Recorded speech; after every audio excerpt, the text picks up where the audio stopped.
Hey guys, welcome to a brand new video on my channel, Meg's Movies. If you are new to this channel, this is basically where I talk to you guys about my passion for movies. This goes from collections, hauls, reviews, and to today's video, so let's get into it. Okay, and I am back with another 2023 movie review, and today it is Beautiful Disaster. So this is an Amazon Prime original that literally come out on Friday, so yesterday. And basically, just to give you a very quick plot summary, this is kind of like the After films. So if you've seen the After series on Amazon Prime and Netflix, because I think they've been distributed on both, oddly enough. I'm not sure, it's very confusing. It's kind of a similar story. So if you're not a fan of the After films, you're probably not going to be a fan of this, but you never know. But anyway, so just to give a very quick plot summary, we are following the character of Abby. She's decided to go to college after leaving her father behind because of all the gambling debts he's made her go through. She ends up going to this fight club thing and she ends up meeting Travis, this bad boy who doesn't care about anything, you know, he's just got that don't care attitude and he's all about his fighting and things like that. And then, of course, a romance ensues.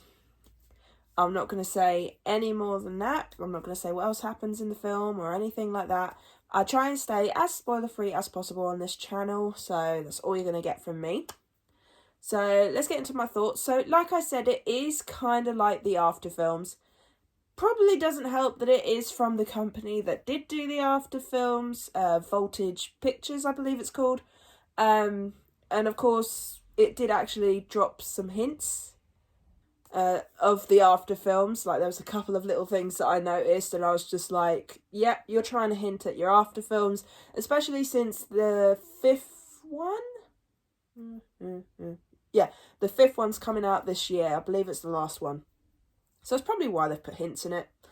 But yeah, like I said, it's kind of like the After films where you've got the good girl who fancies the bad boy. Both of them have issues in the past and in the present, things like that. So yeah, it's a pretty generic film. I'd say it is, like I said, it is kind of like the After films. So if you're not a massive fan of the After films, you may not like this one. However, I enjoy them. They are my guilty pleasure. Are they Oscar-worthy films? Oh, far from it. Far, far, far from it. But they're fun for me. They're, you know, not gonna lie, I was into the bad boys growing up. You know, they were my favourite, like the TV villains were always my favourite characters, you know, the ones I had crushes on. You know, I had crushes on Damon Salvatore and Killian Jones and Spike, you know, so there was a lot of bad boy characters that I enjoyed. So of course I am going to enjoy this film a little bit more than others. Would I recommend it to people? Probably not, because it is like a terrible, it's not a terrible film, it's just a meh film that I just get more enjoyment out of it because of the romance side of it. But I will say I had fun with this one. There was a lot of times that it did make me laugh. It did give me quite a few chuckles. There's so many weird scenes in it that just made me laugh, and I did get some entertainment out of it, especially during the fight scenes when he's doing his fight club thing.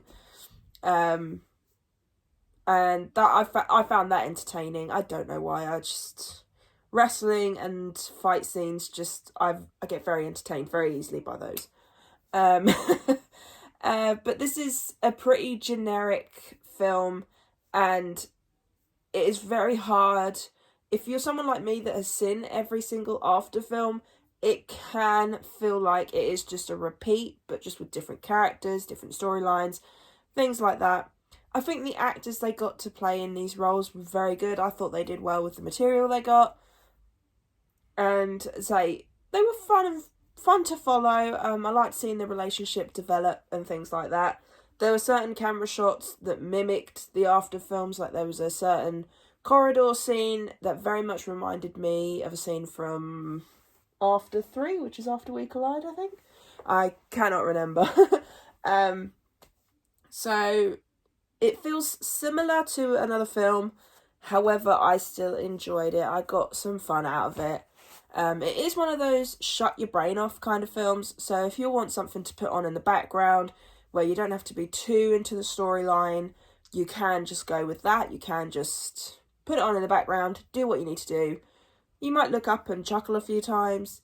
It's just that it is one of those things where it is just, you know, films.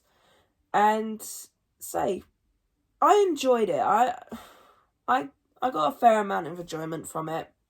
It has made me want to watch the after films though, but I think I'm going to hold off until we get closer to After Everything, I think it's called, when that comes out, which is at some point at the end of this year, I think. So I might wait a little bit before I watch them, or I might watch them, who knows. But yeah, if you don't like films that feel repetitive, I wouldn't recommend this film to you. I'd only recommend this film as a potential one-time watch if you're happy for something where you don't need to follow the plot too much or to understand it too much. You did feel bad for the characters, especially for Abby, especially what she had to go through. They did do something a little bit different at the end, which I quite enjoyed. I don't know if there will be a sequel. I have a funny feeling if it does as good as After did, it probably could get a sequel, but then I don't know where they'd go with it. But you know what? I would happily return to these films, this film at some point in the future. Probably not till further down the line. It'll probably be one of those things where if I'm away somewhere or if I'm over someone's and I need to watch something on streaming, I might go to this one because I know for a fact I'll have some good chuckles out of it. I'll have some kind of entertainment from it. So it's going to be one of those films that if I'm going through streaming films and I don't know if I've got anything else to watch, then I'll probably pick that one. But yeah, so my score for this film, I'm going to give it a 7 out of 10. Like I said, I did get some quite enjoyment out of it. And I do enjoy the after films. So of course, I should have known I was going to enjoy this one.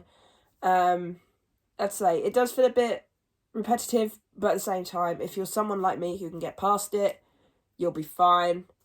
But no, I got some enjoyment out of it, and I would watch it again.